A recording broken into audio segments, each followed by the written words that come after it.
Let me All right, see. let's talk a little bit more about more social protest that took place during this age of industry. As the workers unite, as they begin to unite, you can see a picture right here of people wanting to support a strike. Strikes were where they stopped working for better wages, and they met with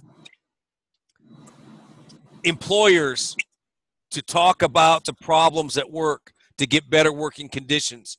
So there were social protests, and people are going to start to get better working conditions in some of these areas.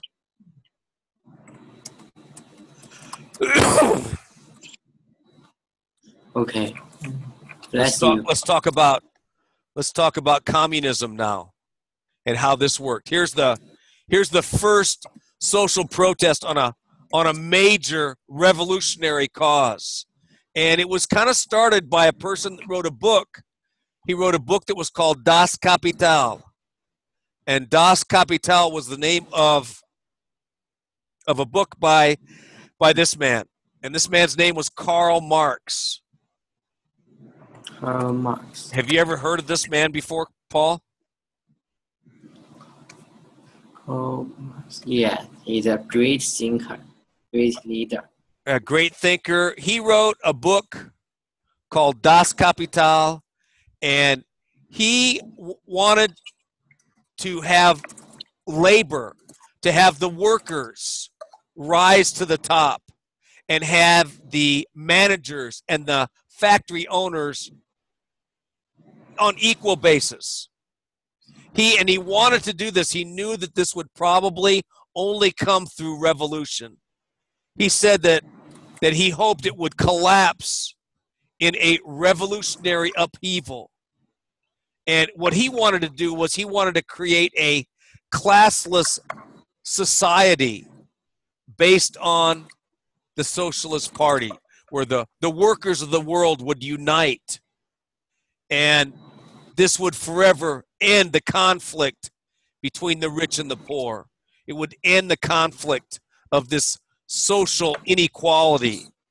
And so this idea of socialism inspired many people, many workers, intellectuals throughout Europe. And so, yes, Karl Marx was one of these great thinkers during this age of industry, especially in thinking, how can we help the labor people out?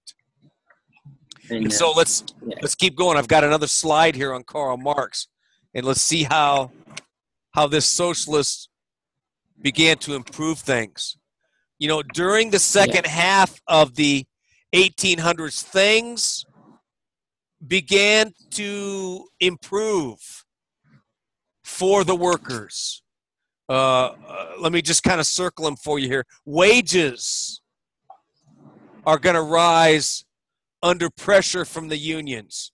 There's going to be cheap imported food that's going to improve the diets of the working class. Infant mortalities rates fell, and so there's more children.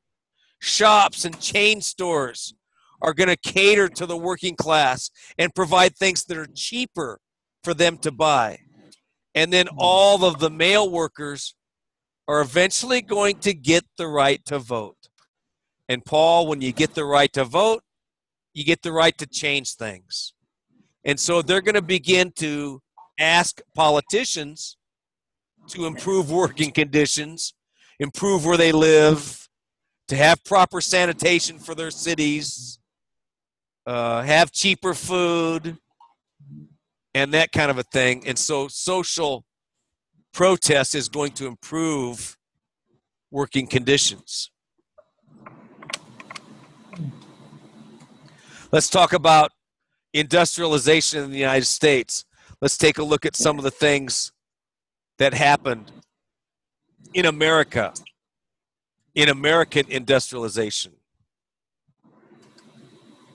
So in America, Industrialization is going to begin in New England, but it's going to grow during the Civil War. Remember that Civil War between the North and the South? And both sides needed industry to make uniforms, to make guns and bombs and cannons, and that kind of a thing. So these factories are going to turn out those things. And that's going to be a huge factor in the United States becoming a leading industrial power by 1914, was the fact that we fought a civil war and we had to have that industrial infrastructure working in America. Plus, in America, America's a big country, Paul. America's big. And it had a lot of people in it to work in the factories. It had natural resources. America had coal and water and rivers and transportation and railroads. It had political stability. You know, if we didn't like the president, we didn't have to vote for him 4 years later. We got a new president. And so that's called political stability. And so industrialization in America got a good start in New England and improved through the Civil War. Let's look at this map right here, Paul. What does the green on the map represent? The green is the Americans' coal mining. Yeah, coal mining. That's where they get coal from. They dig coal from the earth, Paul. Did you know that? This is yeah. Coal they have to dig in the ground. And they have these big machines that dig up coal and bring it up. And you can burn coal. You can burn coal, and it looks, and you could burn coal, and that fed the factories that they used. Yeah. America also had great iron ore deposits, so they could make iron and steel, silver. And so here's a map of the industrial United States in 1900. Yeah. Let's talk about the role of the United States government. And one of the things that is going to help industry in America is the fact that the government supported industry. And can you name some of the ways that the government supported industry? Tax breaks for business. Yes, they gave a tax break. Very little laws. Yes. Industry. Grants of public land to railroad companies. Free land to railroads. And what else? You see, laws that allowed easy formation of companies. Yeah, so this is all going to help industry.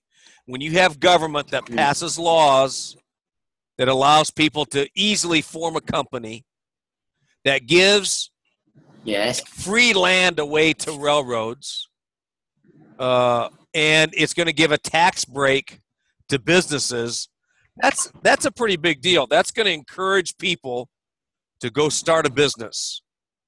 And so the federal government in the United States was very supportive of that. Let's talk about pioneering mass production.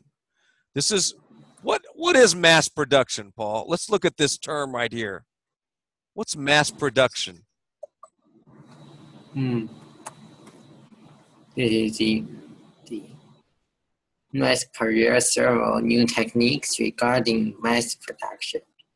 Yeah, there was mass production is how you can make things fast in great quantity. And the United States pioneered several techniques. Pioneered means that they started it. If somebody pioneered something, it means they started the movement. And so the United States pioneered this movement of mass production. What is interchangeable parts?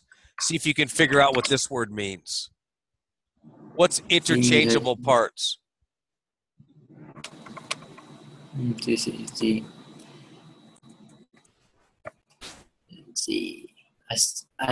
ability lines.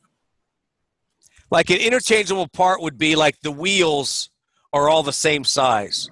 So if you have one wheel, fits all wheels. You wouldn't have each wheel made by itself. Each wheel would all be made the same. And for cars, that was a pretty big deal. Look at the next one. What's an assembly line?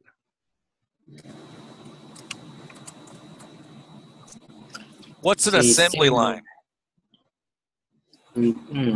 Assembly lines. What's this? A line? Yeah, let me show you a picture of an assembly line. I'll show you a picture of an assembly line. Here, look at this picture, Paul. Here's a picture of an assembly line where the worker stays in one place, but the car is on tracks, and it wheels to the worker. So the person only does one thing. Maybe this man right here, maybe he just puts on the tires. Maybe this man right here, maybe he just puts on the steering wheel. And so the car moves throughout the plant while people put the car together. And it was an innovation of how to do that.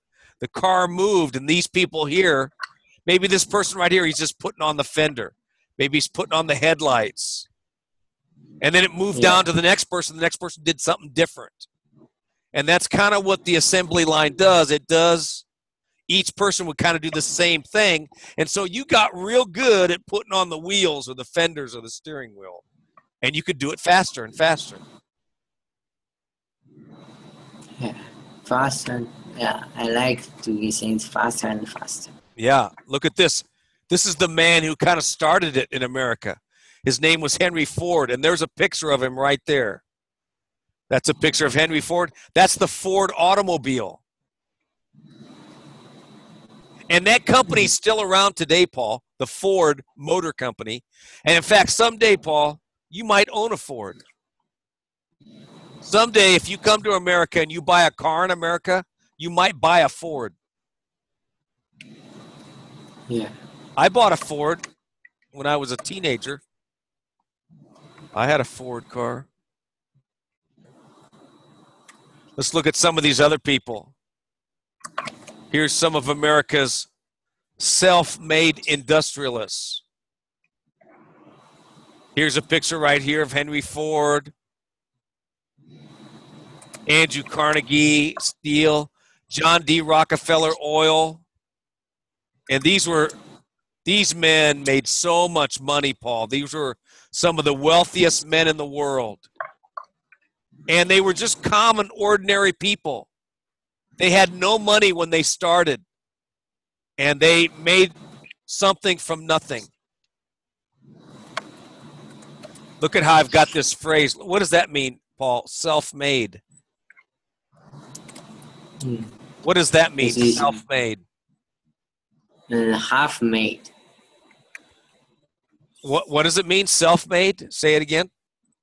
Self is half, and half-made, made half.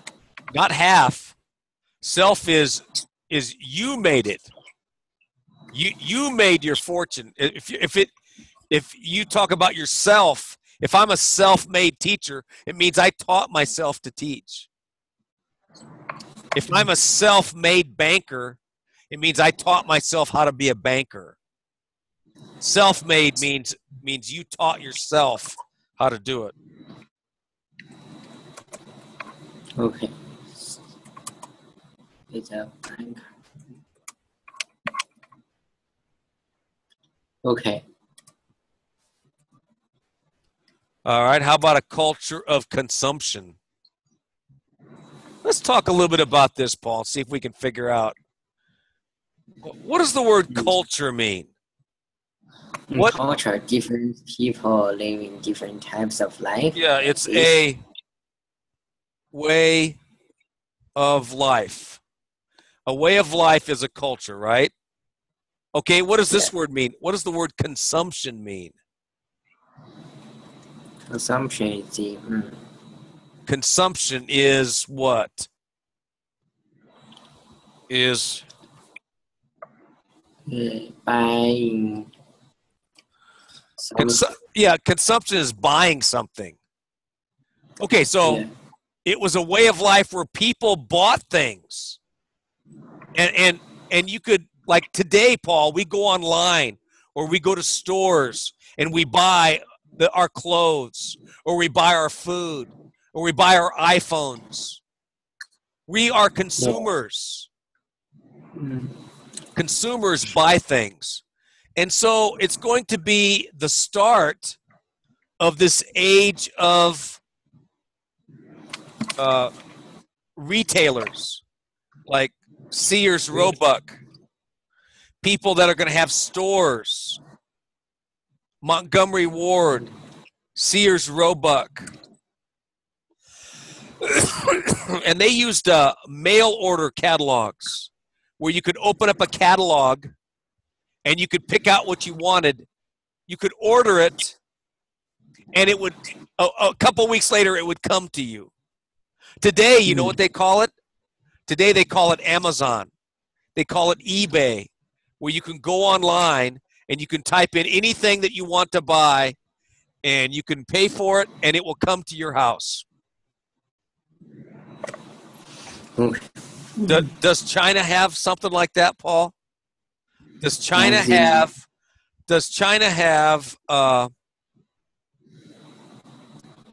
something like Amazon, where you can buy something online? Let me just show you Amazon. And let me show you Amazon. Amazon is an online company, Paul. Look at this. It's an online company where you can type in anything. Let's say I type in a coat. Say I type in a coat, and I want a men's coat. So I'll type in men's. I'll type in men's coat. And look, Paul, it wants to sell me these men's coat. Let's say I like this one right here. I click on it, and I want that one, and I can buy it. I can add it to my car. Sure you do. Does China have something like this? Yes, of course. You can buy things online and anything you want to. And then they suggest, oh, those people that bought the coat, well, they also want a shirt. Here's a shirt that you might want to buy too that looks good. Here's people that bought shirts. Here's a plaid shirt you might want. And then you could buy these things online. Well, back then, there was no internet. And so you bought things out of a catalog. So let me show you a picture of a Sears catalog. Sears catalog. Yeah, let me show you a picture of a Sears. A Sears catalog.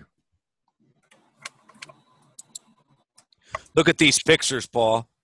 Here's what the early catalog looked at. And look, you would turn to different pages and look. You could buy a Sears motor buggy for $395. You could buy these clothes. And you would turn to the different page and you could buy these things in a catalog. I remember when the Sears catalog came to my house. And we would always look at this, fall and winter 1975. That's probably me sitting on the fence right there, because that's how old I was in 1975. I could have been that man right there. Okay. And if you wanted to buy a guitar, you could buy a guitar from a catalog. If you wanted to buy a gun, you could buy a gun from a catalog. And that's how we used to buy things, Paul. We used to buy things from a catalog. Today, we buy it online. It's really different today. But consumption got its start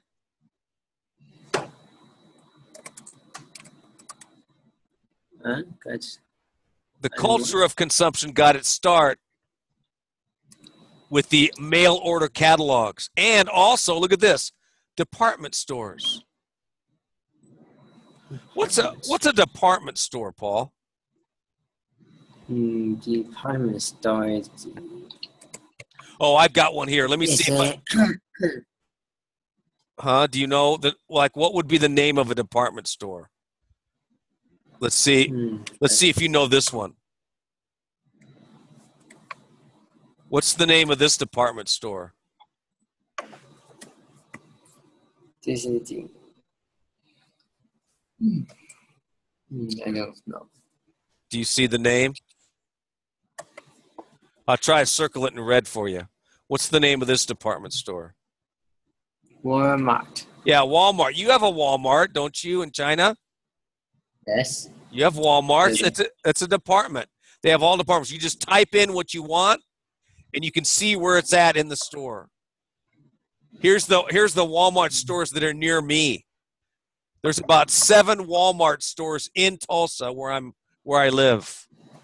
And here's the closest one to me right here. That's the one that's closest to me. Okay.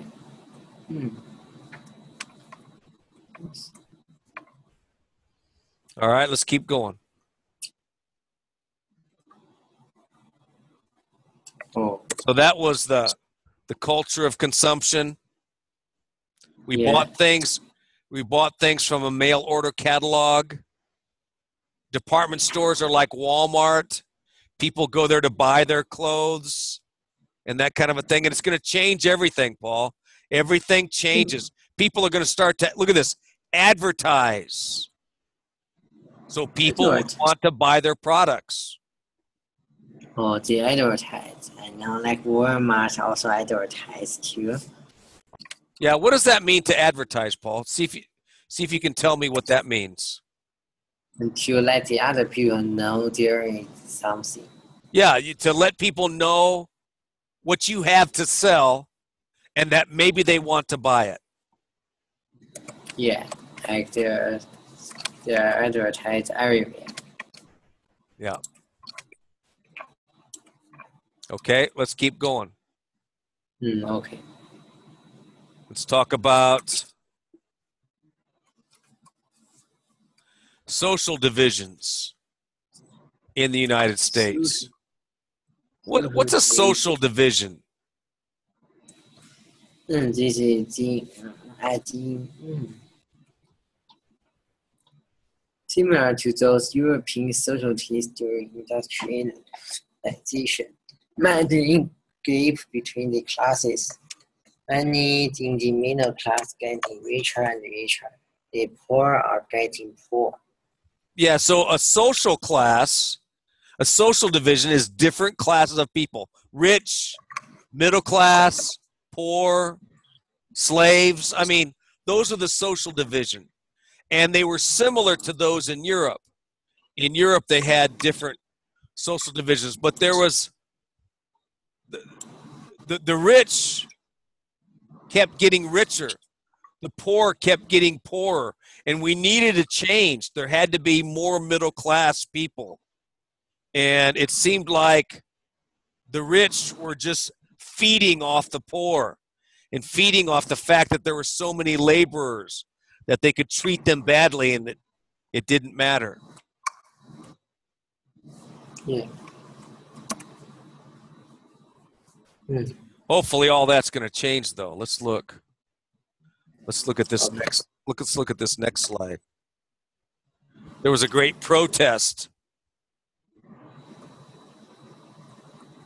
There was a formation of labor unions, strikes, occasional violence.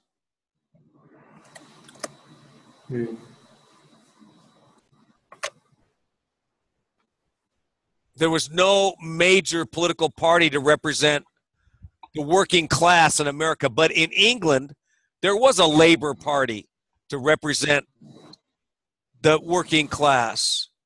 There was also, in America, there was no major socialist movement. And the ideas of Karl Marx and socialism did not take hold.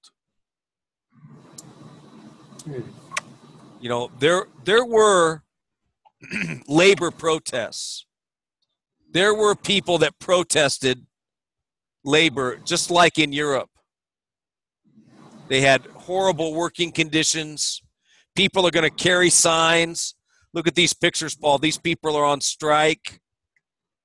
American on strike. They're walking out of their job, and they're saying, we demand better wages.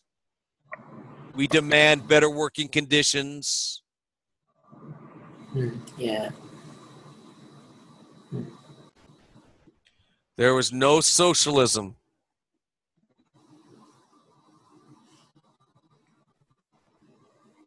You have to remember, Paul, that in America was very different. America had different colors of people. There were blacks in America, and there were whites in America. And so socialism didn't really take place because there was... Because of what? Because there were different colors of people. There was great racism in America. In America, there was immense religious, ethnic, racial divisions. And that prevented people from uniting.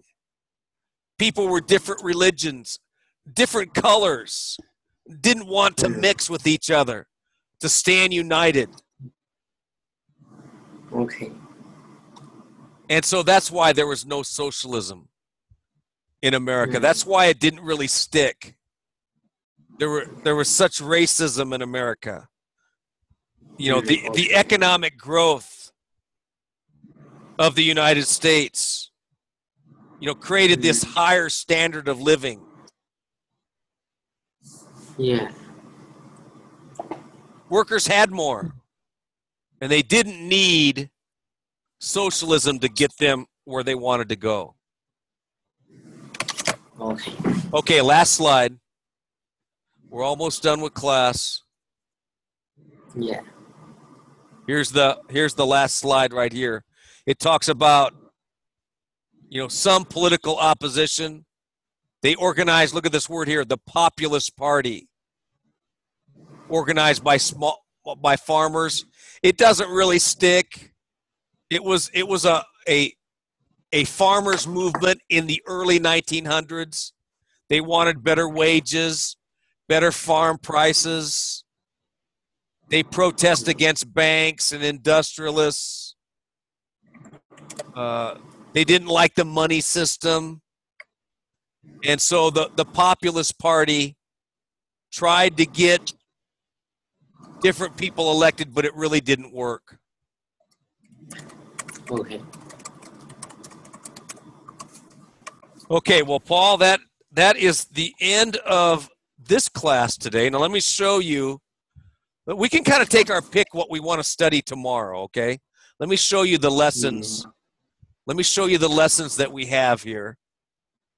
And let's see what we might want to study and tomorrow, and you can take a look at this lesson today in your spare time and see. Okay, so this is what I was thinking. We just covered lesson 20. Like, let me just kind of circle this here. We just covered lesson 27. What's the next one you want to do? What's the next? Quickly through just continue, I think. Because I think we still have 7, I think we have, check. I think we have 7 class. I think it's enough. Well, we only have one more class left in this session. And so let's just pick one that you might be most interested in. How about World War II? Would you want me to teach you about World War II? Okay. Or World War I? Or look at this. How about the Cold War? How about global economy? I have a question. Yes. We don't have enough time to learn that. We have enough time to do one of these.